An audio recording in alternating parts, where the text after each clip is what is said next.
নমস্কার। The story teller চ্যানেলে আজকের গল্প বিভূতিভূষণ বন্দ্যোপাধ্যায় রচিত যাচাই। গল্প পাঠে আমি অনিন্দিতা। গরুর গাড়ি ঢুকল চাঁদপুর গ্রামের মধ্যে। ননিবালা ছেলেকে বলল, বাবা, চেয়ে দেখো। ঘুমোইনি মা, চেয়ে আছি। এই গায়ের সীমানা, ওই গেল দুলেপাড়া। ব্রাহ্মণপাড়া কত দূর? আরও আগে। ননিবালা সারা দেহ মনে একটি অপূর্ব অনুভূতির শিহরণ। মনে পড়ল আজ ৩০-৩২ বছর পূর্বে একদিন এই গ্রামে নববধূরূপে ঢুকবার সেই দিনটির কথা। তিনি ছিলেন পাশে। আজ যেমন ছেলে সুরেশ তার পাশে বসে রয়েছে, তেমনি মুখ চোখ, তেমনি চোখে দৃষ্টি, বয়সেও তাই। চাঁদপুর গ্রামে ঢুকবার কিছু পরেই কাক কোকিল ডেকে ভোর হয়ে গেল। সুরেশ গাড়ি থেকে নেমে গায়ের পথে ধুলো তুলে মাথায় দিল। মাকে বলল, তোমরা কতদিন গা থেকে গিয়েছিলে? তোর যা বয়স, ২১ বছর। হ্যাঁ, ওর স্কুলে চাকরি গেল, আমরা এখানকার মায়া কাটালুম। বাবা দুঃখ করেননি? আহা, মরবার আগে প্রায়ই বলতেন, বড় বউ, একবার যদি চাঁদপুর যেতে পারতাম ফিরে, তবে বোধহয় কিছুদিন আরও বাঁচতাম। ওখানে এখন না চৈত্র মাসের দুপুরে বুড়ির কুলচুর শুকোচ্ছে রোদ্দুরে, বাঁশবনে কত কোকিল পাপিয়া ডাকছে। আমি গায়ে যাব। শহরে ছোট বাসার মধ্যে উনি চিরকাল হাঁপিয়ে এসেছেন, আর তেমনি গরম সেখানে। আমি যদি তখন বড় হতাম, বাবাকে বাবার জন্মভূমিতে ঠিক নিয়ে আসতাম। সুরেশ ছিপছিপে চেহারার শক্ত হাতপওয়ালা যুবক। ফুটবল খেলে ভালো। দেশ স্বাধীন হবার পর রাইফেল ক্লাবে যোগ দিয়ে খুব রাইফেল ছোড়া অভ্যেস করছে। এইবার রেলের শিক্ষানবিশি শেষ করে ভালো চাকরি একটা পাবে। শিক্ষানবিশির সময়ও খেলোয়াড় হিসেবে রেলের উপনিবেশ শহরটির অনেক বড় বড় অফিসারের দৃষ্টি আকৃষ্ট করেছে। শিক্ষানবিশির ছাত্রও সে ভালো। অঙ্ক বেশ ভালো জানে বলে অঙ্কের টিউশনিতে মাসে আজকাল ৭০-৮০ টাকা রোজগার করে। স্বামী মারা গিয়েছেন আজ ১০-১১ বছর। সুরেশ তখন ১০ বছরের ছেলে, নিচের ক্লাসে পড়ে। কি আতান্তরেই ফেলে গিয়েছিলেন সেদিন। মনে হয়নি যে আবার একদিন এই ধাক্কা কাটিয়ে উঠতে পারবেন তারা। রেল উপনিবেশের সকলেই খুব দয়া করলেন। একটা বাসা দেখে দিলেন, কারণ রেলের কোয়ার্টার ছাড়তে হল। ইনস্টিটিউটের সেক্রেটারি রায়বাহাদুর হরিচরণ বসু নিজে এসে দেখাশুনো করলেন। সুরেশের লেখাপড়া যাতে বন্ধ না হয়, যাতে গরিব অসহায় পরিবারটি অনাহারের পথ থেকে রক্ষা পায়, এ সমস্তই ওখানকার বড় বড় লোকেরা করল। সেসব দিনের কথা ভাবলে জ্ঞান থাকে না। এমন দিনও আসে মানুষের জীবনে। আজ মনে হচ্ছে সমুদ্রে পাড়ি দিয়ে এসে অদূরে এবার কূলের রেখা যেন দেখা দিয়েছে। ওরা সবাই বলে আমাদের দেশ এখন স্বাধীন, আর সে যুগের মতো কষ্ট করতে হবে না।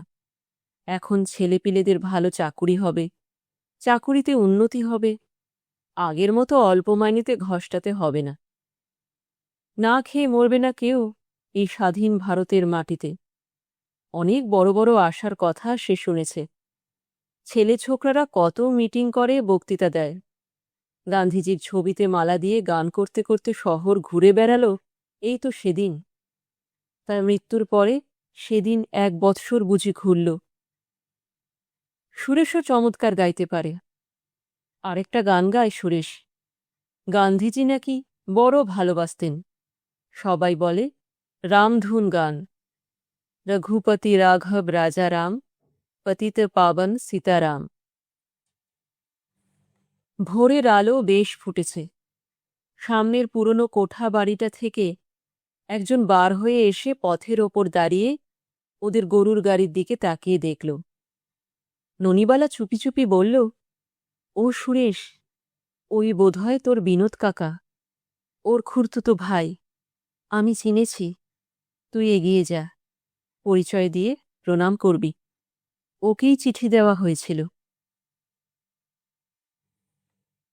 মিনিট 15 কেটে গেল উভয়ের কথাবার্তায়, সুরেশ আর তার বিনোদ কাকার।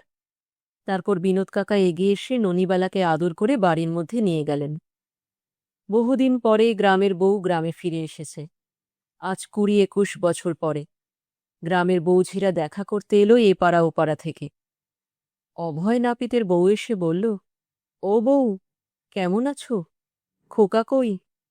কত বড় হয়েছে দেখি। দাঁড়াও, একটু পায়ের ধুলো দাও। তারপর 2 পায়ের ধুলো নিয়ে প্রণাম করে সে সামনে বসল।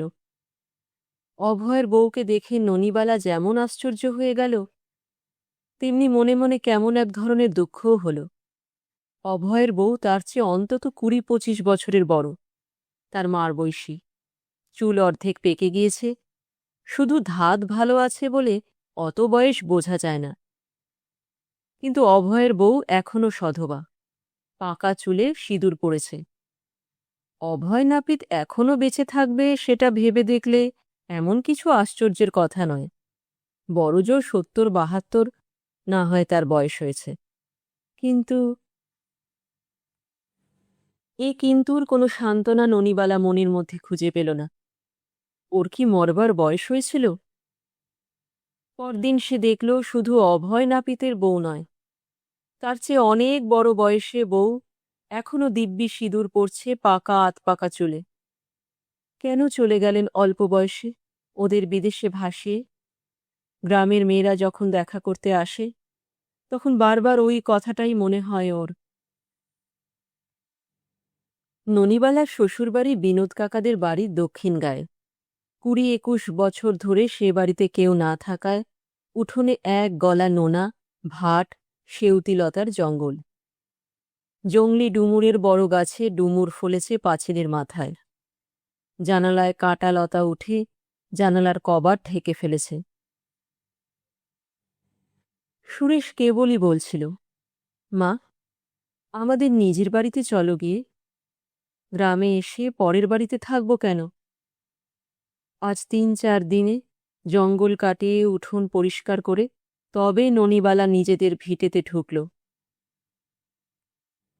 মাত্র 3খানা ঘর, 2টো বারান্দা দুদিকে, ভাড়ার রান্নাঘর আলাদা। কতকাল পরে আবার এই ভিটের মাটিতে সে পা দিল। দীর্ঘ 21 বছর এও তার জীবনে ঘটবার ছিল। সুরেশ বলে, কই মা, আমার তো কিছু মনে নেই এ বাড়িতে থাকবার কথা। দূর, তোর বয়স যখন 9 মাস তখন এ বাড়ি ছেড়ে আমরা চলে যাই যে। এখন এখানে কিছুদিন থাকো মা, আমার বড্ড ভালো লাগছে। থাকতেই তো এলাম, এখন মা মঙ্গলচণ্ডী যা করেন। ননিবালা সারাদিন ঘর ঝাড়ে পোছে সাজায়। আজ 21 বছরের ধুলোর স্তর পড়েছে ঘরখানার ওপর। কেবলই ওর মনে পড়ছে ওদের বিবাহিত জীবনের সেই মধুমাখা দিনগুলির কথা। নববধূর নতুন স্বপ্ন মাখানো অপূর্ব রাত্রি ও দিনগুলি। উনি তখন একেবারে তরুণ, আর সে 14 বছরের কিশোরী। ওই তো সেই কুলুঙ্গিটা, ওটাতে উনি একদিন রসগোল্লা এনে লুকিয়ে রেখে মজা করছিলেন। একটা বিলিতি ওষুধের কাগজের বাক্সের মধ্যে রসগোল্লা ছিল লুকোনো। উনিই বলেছিলেন, কি বলতো ওতে? নববধূ বলেছিল, তোমার জিনিস তুমিই জানো, ও তো একটা বিলিতি ওষুধ, বাজি ফেলবে? অত শত আমি বুঝিনে। কি ওতে? রসগোল্লা, হাতি। গা ছুঁয়ে বলছি, এই দেখো, কটা খাবে বলো। তারপর দুজনে কাড়াকাড়ি করে সেই রসগোল্লা খেয়েছিল। ৩০ বছর আগের কথা, মনে হচ্ছে কাল ঘটেছে। এখানে এসে বড্ড বেশি করে স্বামীর কথা মনে পড়ছে ননিবালার। সব ঘর, সব বারান্দায়, প্রতি কোণে, ওই রান্নাঘরে খেতে বসবার কাঁঠাল কাঠের পিঁড়িখানায়। ওর নববধূ জীবনে স্মৃতি মাখানো তরুণ স্বামী সেখানে ঘুরছেন, এ ঘরে ও ঘরে। ও নিজে সেখানে কুণ্ঠিতা কিশোরী বধূ, নতুন প্রেমের স্পর্শে দুরু দুরু বুক নিয়ে, আলতা পরা পায়ে এ ঘরে ও ঘরে গৃহকাজ করে বেড়াচ্ছে নবীন উৎসাহ নিয়ে। ননিবালার মনে হচ্ছে যেন ও ঘরে গেলেই দেখবে তিনি বসে আছেন তক্তপোষে, আবার ও ঘরে থাকলে মনে হয় বুঝি এ ঘরে এলেই দেখা পাবে। আগেরকার দিনের মতো লুকোচুরি খেলা এখনও কি চলছে? একবার উনি ধানের শীষ নিয়ে এসে ঘরে ঢুকলেন, বললেন, লক্ষ্মীর ঝাঁপিতে রেখে দাও। নতুন জমিন, নতুন ধান, শাক বাজাও, তুমি ঘরের লক্ষ্মী, শাক বাজিয়ে অভ্যর্থনা করা নিয়ম তোমার। ঠিক দুপুরের গমগম রোদে অলস নিমফুলের গন্ধের মধ্যে কতকাল আগের তার কথাই মনে পড়ে।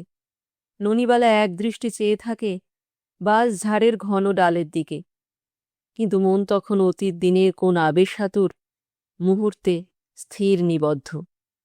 হয়তো সে সময় ছেলে সুরেশ বলে ওঠে, মা একটু খাবার জল দাও না। ননিবালা চমকে উঠে ধ্যান ভাঙে, লজ্জা পায়, পাছে ছেলে কিছু বুঝে ফেলে।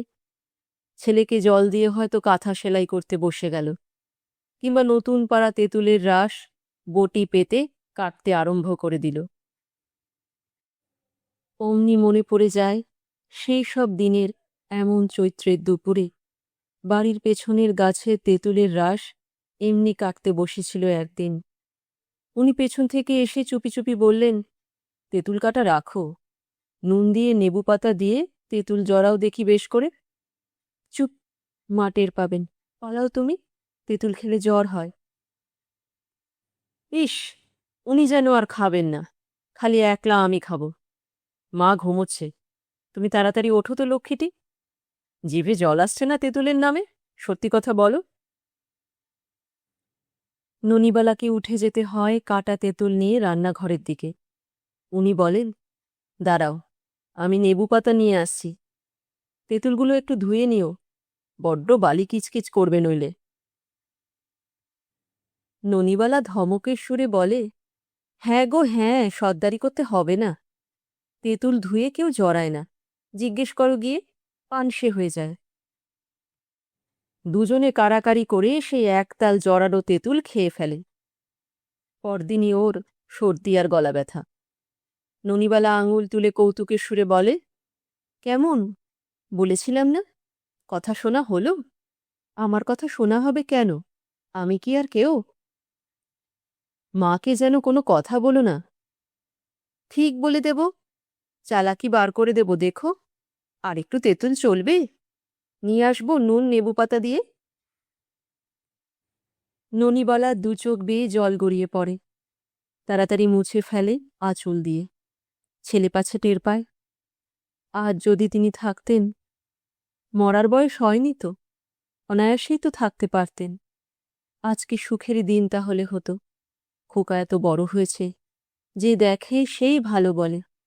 দুদিন পরে মা মঙ্গলচণ্ডীর কৃপায় রেলে ভালো চাকরি করবে। উনি পায়ের ওপর পা দিয়ে বসে খান না কেন? আমরা তাকে কাজ করতে দিতাম না, আরাম করবে ছেলের রোজগারে। এই দুপুরে বসে বসে কত গল্প করতাম দুজনে। ছেলের বউ সেবা করত, তেঁতুল জড়িয়ে নিয়ে আসত। পৃথিবীর পথে সে যেন একা, সঙ্গী চলে গিয়েছে তাকে ফেলে। দীর্ঘ পথ সামনে দূর থেকে দূরে বিস্তৃত, কে জানে কতদিন চলতে হবে এই টানা পথ বেয়ে। না না, তার খোকা, তার সুরেশ আছে, বেঁচে থাক সে। তার ঘরকন্যা গুছিয়ে দিতে হবে না? আজ বাদে কাল সুরেশের বিয়ে দিতে হবে। ছেলে মানুষ ওরা, সংসারের কি জানে, তাকেই গুছিয়ে দিতে হবে সব। সুরে শেষে বলে, মা, একটু তেঁতুল জড়াও না, নুন দিয়ে, নেবু পাতা দিয়ে। ননিবালা চমকে উঠে ছেলের তরুণ মুখের দিকে চেয়ে থাকে অবাক হয়ে। অন্যদিকে মুখ ফিরিয়ে সে চোখের জল রোধ করল।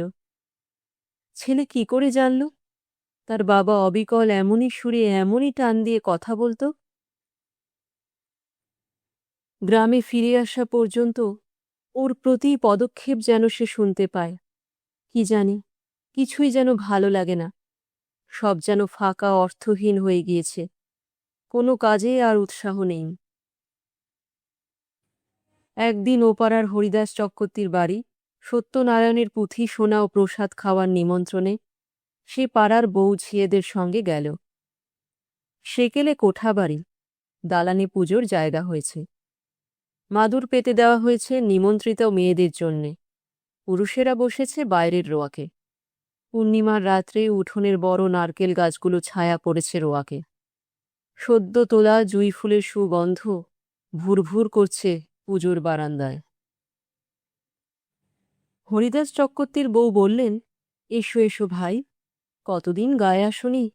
সেই একবার এসেছিলে অনন্ত চতুর্দশীর ব্রত উদযাপনের সময়, মনে পড়ে? ননিবালা বলল, খুব মনে পড়ে। তখন তোমার নতুন 1-2 বছর বিয়ে হয়েছে। 2 বছর হবে। চেহারা আগের চেয়ে খারাপ হয়ে গিয়েছে।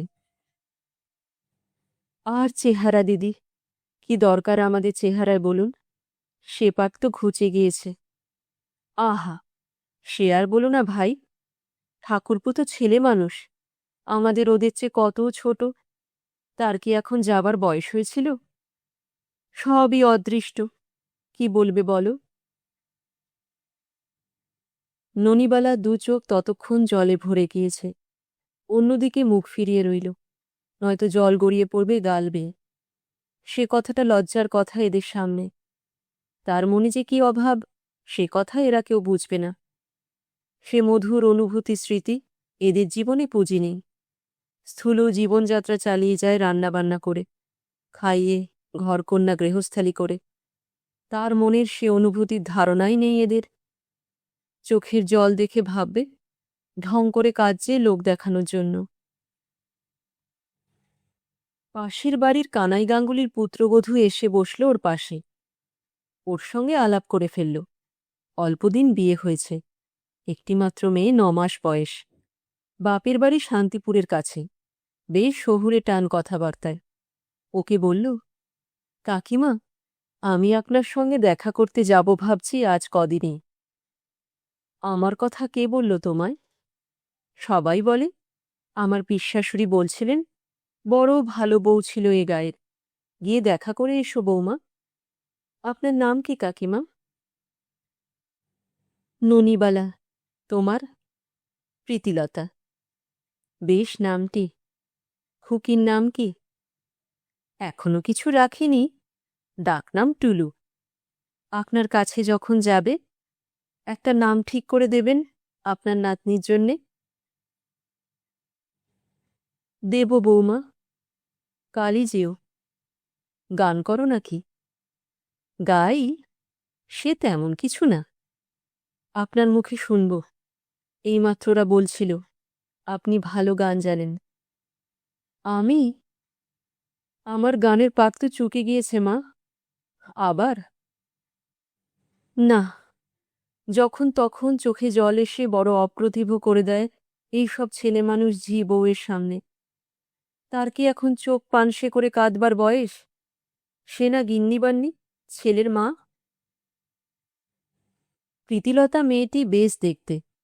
কত আর বয়স হবে, 18-র বেশি নয়। ননিবালা সামলে নিয়ে বলল, যেও বৌমা, তোমাদেরই মুখের দিকে চেয়ে আবার এই গায়ের মাটিতে পা দিলাম, যাবে বই কি। সব বেশ ভালোভাবেই চলছিল। এমন সময় আরও একটি ওর সমবয়সী মেয়ের সঙ্গে দেখা হলো। তার নাম কনক। এপাড়ার কোনো এক বাড়ির মেয়ে, বোধহয় উপেন ভট্টাচার্যের মেয়ে। কনক ছুটে এসে ওর হাত দুখানা চেপে ধরে বলল, মনে পড়ে বৌদি, মনে পড়ে? একে খুবই মনে পড়ে। স্বামীর ঘরে প্রথম প্রথম যাওয়ার সময় এই মেয়েটি আর রায়চৌধুরী পাড়ার সুবাসিনী, এই দুইজনে কি অসাধারণ ধৈর্য অধ্যাবসায়ের সঙ্গেই তাদের রুদ্ধ দুয়ারের বাইরে আড়ি পেতে বসে থাকত রাত দুপুর পর্যন্ত। একদিন, না, সেসব কথা এখন মনেই চাপা থাক। জুঁই ফুলের গন্ধে ভরা দীর্ঘ বিলসিত তাদের পুরনো বাতাস কোন দিগন্তে বিলীন হয়ে গিয়েছে। কিন্তু এসব পাড়াগাঁয়ের মেয়েদের জ্ঞানকাণ্ড বোধহয় একটু কম, নইলে সে যেটা প্রাণপণে চাপা দিতে চাইছে ওরা সেটা খুঁচিয়ে তুলতে চাইবে কেন? একটা সাধারণ বুদ্ধিও তো আছে। কনক সামনে এলে মনে পড়ে সেই সব মাধবী রাত্রির টাটকা জুঁই চাপার গন্ধ। কেন এরা সামনে আসে? কেন এরা সামনে আসে? ননিবালা মুখে অতি কষ্টে হাসি টেনে বলল, হ্যাঁ ভাই কনক ঠাকুরঝি, ভালো। ভালো? তুমি? দেখতেই পাচ্ছ। তাই তো দেখছি। আহা, মনে পড়লে বুক ফেটে যায় সেদিনের কথা। সেই রাত্রে দাদা আমার মুখে খড়িগোলা মাখিয়ে দিল আড়ি পাতবার জন্যে, মনে পড়ে? না, এদের যেন আর কোনো কথা নেই আজকের দিনে। ননিবালা চুপ করে রইল দেখে কনক বোধহয় একটু অপ্রতিভ হল, সেও চুপ করে গেল। খুব লোকজনের ভিড়। দালানের মধ্যে মেয়েদের প্রসাদ খাবার পাতা সাজিয়ে দেওয়া হল। ননিবালা এবং অন্যান্য মেয়েরা সেইখানেই বসল। সত্যনারায়ণের পুঁথি পড়া আরম্ভ হল। খানিক পরে সেখানে একজন বৃদ্ধ লাঠি হাতে এসে দাঁড়াল। বৃদ্ধের বাঁ হাতে একটা বাটি। বৃদ্ধ এসে বলল, পুজো হয়নি? হরিদাস চক্রবর্তীর ছেলে বলল, না, আসুন জ্যাঠামশাই, বসুন। মেয়েদের মধ্যে আর বসব না, যাই বাইরে। কত দেরি হবে? বেশি দেরি হবে না জ্যাঠামশাই। আবার বাড়ি গিয়ে রুটি করতে হবে, তবে খাব। বেশি রাত্রির না হয়। ননিবালা পাশের কাউকে জিজ্ঞাসা করল, উনি কে ভাই? সে বলল, চাটুজ্জে বুড়ো, ছেলেরা মস্ত রোজগেরে, কলকাতায় থাকে। বুড়ো বাবা এখানে পড়ে আছে, খোঁজও নেয় না। বউ বোধহয় বেঁচে নেই। খুব আছে, ছেলেদের কাছে কলকাতায় থাকে। ইনি যান না কেন ছেলেদের কাছে? তা কি জানি দিদি, তা বলতে পারি না। এখানে থাকে তাই তো দেখি। আর তুমিও যেমন, নিজের খবরই রাখতে পারিনে, তা আবার পরের খবর নিতে যাচ্ছি। রাত অনেক হয়ে গেল পুজো ও পুঁথি পড়া শেষ হতে। ননিবালা যখন ছেলের সঙ্গে বাড়ি যায় তখন দেখতে পেল সেই বৃদ্ধ ওদের আগে আগে চলেছেন লাঠি ঠক ঠক করতে করতে। ওদের দেখে বললেন, কে যায়? তোমাদের তো বাবা চিনতে পারলাম না। সুরেশের পরিচয় পেয়ে বড় খুশি হলেন, তাকে কত আশীর্বাদ করলেন। ননিবালাকে বললেন, তোমার বিয়ের পর একবার বৌমা তোমায় দেখেছিলাম, বিয়ের বৌভাতের দিন। যেও আমাদের বাড়ি, কেমন? কালে যেও। পরদিন বিকেলে ননিবালা চাটুজ্জে বুড়োর বাড়ি গেল। সামনে বারান্দাওয়ালা সেকেলে কোঠা বাড়ি। একদিকে ডুমুর গাছ, অন্যদিকে একটা বাতাপি নেবুর গাছ। উঠোনের পূব দিকে একটা পেঁপে গাছে অনেকগুলো পেঁপে ধরেছে। বুড়ো বলল, কি দেখছ বৌমা? ওসব আমার নিজের হাতে করা।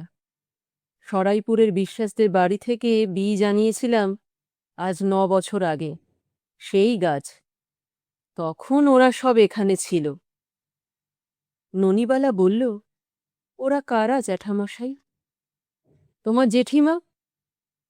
আপনাকে এখানে রেঁধে দেয় কে? নিজেই। খুব ভালো রাঁধতে পারি, এই এখন বসে পরোটা করব। জেঠিমা থাকেন না এখানে? না মা, ওরা বড় ছেলের কাছে থাকে কলকাতায়। ক ছেলে আপনার? 3টি। তা নিজের মুখে বলতে নেই, 3 ছেলে ভালো চাকুরিই করে। শ্যামবাজারে তেতলা বাসা, ইলেকট্রিক লাইট, ফ্যান। বড় ছেলের মোটর গাড়ি, 10-এ মানে 10-এ চেনে। চাটুজ্জে সাহেব বললে সাপ্লাই ডিপার্টমেন্টের এক ডাকে সকলে চেনে। চেহারাও একেবারে সাহেবী। নিজের ছেলে বলে বলছি তা ভেবো না। বৃদ্ধের মুখে চোখে গর্বের ভাব অতি স্পষ্ট হয়ে উঠল। নিজের মনে আপনা আপনি হেসে উঠে বলল, জন্মাবার পরে এতটুকু ছিল। ওর মা ফুলে নবলার পাঁচু ঠাকুরের দৌড় ধরে তবে ওই ছেলে বাঁচায়। 6 বছর বয়সে কাকড়া বিছের কামড়ে ছেলে নীল বর্ণ হয়ে মরে যাবার জোগাড় হয়েছিল। কাঁটা নোটে শেকড় বেটে খাইয়ে জলপোড়া দিয়ে তেলপোড়া দিয়ে সে যাত্রা অতি কষ্টে রক্ষা হয়। তবে আজ আমাদের নৃপেন। তা এসো, বসো বৌমা, এই পরোটা কখানা ভাজি আর তোমার সঙ্গে গল্প করি।